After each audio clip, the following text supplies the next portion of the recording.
वालेकुम नाजरीन, जैसा कि आप लोग मेरा इंतज़ार कर रहे थे कि कोटा कब आएंगे। मैं अभी अपने दफ्तर में मौजूद हूँ। कोटा में 2 दिन से आया हूँ। अगर किसी भाई ने मुझसे काम करवाना या मुझसे मिलना चाहता है तो वेलकम। मैं इस वक्त दफ्तर में मौजूद हूँ। अल्लाह हाफिज़।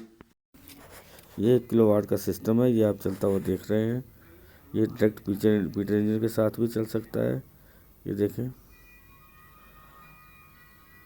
और ये स्टोर है, बलून है जिसमें स्टोर किया जाता है गैस। ये लकड़ी से बनाया जाता है।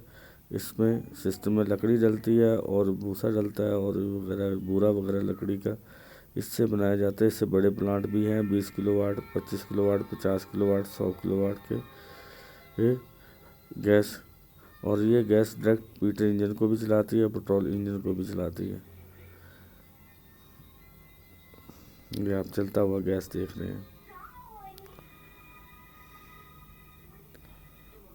अभी आप इससे आगे देखें।